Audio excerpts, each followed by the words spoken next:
২১ বছর পর আগামীকাল বুধবার মৌলভীবাজার ও শ্রীমঙ্গল সফরে যাচ্ছেন প্রধানমন্ত্রী তারেক রহমান। সকালে আকাশপথে সিলেট নেমে সড়ক পথে প্রথমে যাবেন শ্রীমঙ্গলে, পরে যাবেন মৌলভীবাজারে। সেখানে ফ্যামিলি কার্ড বিতরণ এবং সুধী সমাবেশে বক্তব্য দেবেন তিনি। সহকর্মী আহমেদ ফারুক মিল্লাদের তথ্য ছবিতে প্রতিবেদন। বুধবার দুপুরে মৌলভীবাজার শ্রীমঙ্গলের ভিক্টোরিয়া উচ্চ বিদ্যালয় মাঠে স্বল্প আয়ের মানুষের মাঝে ফ্যামিলি কার্ড বিতরণ করবেন প্রধানমন্ত্রী। সেখান থেকে সড়ক পথে মৌলভীবাজার সদরের সরকারি উচ্চ বিদ্যালয় মাঠে যাবেন। সেখানে রাজনগর উপজেলায় কম আয়ের মানুষের মাঝে ফ্যামিলি কার্ড বিতরণ শেষে সুধী সমাবেশে বক্তব্য রাখবেন। এরপরে দুসাই রিসোর্টে দলীয় নেতাকর্মীদের রাজনৈতিক সভায় যোগ দেবেন তিনি। এরই মধ্যে মৌলভীবাজার ও শ্রীমঙ্গলে প্রধানমন্ত্রীর অনুষ্ঠানকে কেন্দ্র করে প্রস্তুত করা হয়েছে মাঠ। নির্মাণ শেষ হয়েছে মঞ্চের।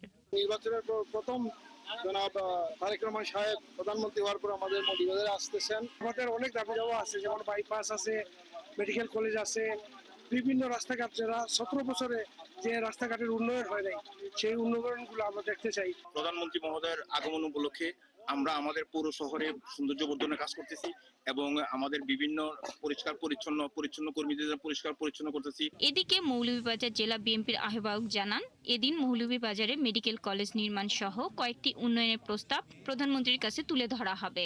শ্রীমঙ্গল এবং মৌলভীবাজার, শ্রীমঙ্গলের চৌমন এবং মৌলভীবাজারের পশ্চিম বাজার, এই দুইটা জায়গা খুবই যানজট হয়। এই রোডটাও যানজট। আমরা মৌলভীবাজার শ্রীমঙ্গল একটা বাইপাস সড়ক যাচ্ছে, এই জিনিসটা আমরা খুব গুরুত্ব সহকারে তুলে ধরব। জেলা প্রশাসক জানান, প্রধানমন্ত্রীর আগমনকে কেন্দ্র করে বাড়ানো হয়েছে এলাকার সার্বিক নিরাপত্তা। তার এই সফর কে কেন্দ্র করে আমাদের সামগ্রিক যে নিরাপত্তা ব্যবস্থা, এটা এসএসএফ এর সার্বিক তত্ত্বাবধানে সম্পন্ন হয়েছে। প্রধানমন্ত্রীর সফর ঘিরে এলাকায় ব্যাপক উৎসাহ উদ্দীপনা সৃষ্টি হয়েছে সমাজের সর্বস্তরে। শাকিলা সিথি, ৭১। প্রধানমন্ত্রী মৌলভীবাজার ও শ্রীমঙ্গল সফরের প্রস্তুতি নিয়ে আরো জানাতে যুক্ত হচ্ছেন সহকর্মী আহমেদ ফারুক মিল্লাদ। ফারুক, প্রধানমন্ত্রী এই সফরে কি কি কাজের উদ্বোধন করবেন, সমাবেশ স্থলের প্রস্তুতি কতটুকু নেওয়া হয়েছে, সব মিলিয়ে জানাবেন।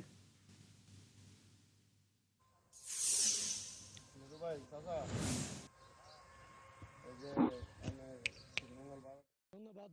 আসলে গত কয়েকদিন ধরে সকাল এবং বিকেলে একটা বৃষ্টি হচ্ছিল, তবে আজকে কিছুটা উজ্জ্বল আবহাওয়া, এবং আমি দাঁড়িয়ে আছি মৌলভীবাজার জেলার চায়ের জনপদ শ্রীমঙ্গল, এবং আগামীকালকে সকাল 10:30টায় সিলেটে বিমানে নামবেন প্রধানমন্ত্রী, এবং তারপরই উনি সড়ক পথে শ্রীমঙ্গলে এসে পৌঁছবেন। এবং আমি আপনাদের যদি একটু মাঠটা দেখাই, হয়তো বৃষ্টি সিক্ত থাকার কারণে কাজ কিছুটা বিলম্বিত হয়েছে, তবে খুবই দ্রুতগতিতে কাজ এগোচ্ছে এবং অলরেডি প্রায় মঞ্চের কাজ শেষ হয়ে গেছে। এবং আমাকে যারা এখানে মঞ্চসজ্জার সাথে যারা আছেন তারা বলেছেন যে আজকে হয়তো সম্পূর্ণ কাজ শেষ হয়ে যাবে। পাশাপাশি মৌলভীবাজার সরকারি উচ্চ বিদ্যালয়ের মাঠেও ওনার ফ্যামিলি কার্ড বিতরণ আছে এবং একটি সুধী সমাবেশ আছে, সেখানে কাজও আগাচ্ছে, এবং দুটি উপজেলা একটি উৎসবমুখর পরিবেশ বিরাজ করছে। যে নেতাকর্মীদের মধ্যে দীর্ঘ বলা যেতে পারে প্রায় 21 বছর পর প্রধানমন্ত্রী এবং বিএনপির চেয়ারম্যান তারেক রহমান মৌলভীবাজারে চায়ের রাজধানীতে উনি আসছেন, এবং ওনার কাছে যে বেশ কিছু দাবি দেওয়া নেতৃবৃন্দরা করেছেন করবেন, সেটি আমাকে তারা জানিয়েছেন। এর মধ্যে অন্যতম হচ্ছে মৌলভীবাজারের মিরপুর থেকে মৌলভীবাজার হয়ে একটি বাইপাস সড়কের কথা, শামসানগর বিমানবন্দর এবং মৌলভীবাজার সরকারি কলেজ, এবং সবচেয়ে বড় যেটি হচ্ছে সেটি যে মৌলভীবাজারে মেডিকেল কলেজ। আপনি জানেন যে মৌলভীবাজারে এত বড় একটি জনবহুল এলাকা, প্রায় 24 লাখের মতো জনসংখ্যা, এবং অনেকেই প্রবাসী থাকেন, কিন্তু মৌলভীবাজারে একটি মেডিকেল কলেজ নেই। শিক্ষা এবং চিকিৎসা ক্ষেত্রে মৌলভীবাজার অনেকটা পিছিয়ে। সব কিছু মিলিয়ে বলা যেতে পারে যে আগামীকালকে যে উৎসবমুখী পরিবেশে প্রধানমন্ত্রী শ্রীমঙ্গল এবং মৌলভীবাজারে দুটো উপজেলায় প্রায় ফ্যামিলি কার্ড বিতরণ করবেন এবং সেখানে সুধী সমাবেশে বক্তব্য রাখবেন। আর নেতাকর্মীরা আমার যেটা জানিয়েছেন সেটি হচ্ছে যে উনি আসায় বিএনপি আরও উজ্জীবিত হয়েছে, যেহেতু উনি কথা দিয়েছিলেন নির্বাচনের ঠিক কয়েক সপ্তাহখানেক কিছুদিন আগে এসেছিলেন নির্বাচনের, উনি মৌলভীবাজারের শেরপুরের আইনপুরে, তখন বলেছিলেন আপনারা ধানের শেষে ভোট দেন, আমি প্রধানমন্ত্রী হয়ে মৌলভীবাজার আসবো।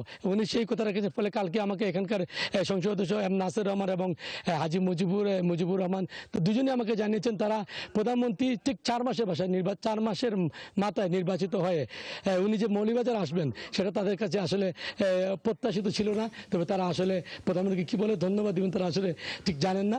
তবে তারা চাচ্ছেন প্রধানমন্ত্রীকে রাজকীয় সম্বর্ধনা দিতে। সব কিছু মিলে বলা যেতে পারে একটি উৎসবমুখর পরিবেশ বিরাজ করবে যদি আবহাওয়া ভালো থাকে এবং প্রধানমন্ত্রী সঠিক সময়ে আসবেন এবং মৌলভীবাজার এবং শ্রীমঙ্গলে সুধী সমাবেশ ফ্যামিলি কার্ড বিতরণ কর্মসূচিতে অংশগ্রহণ করবেন। চৈতি।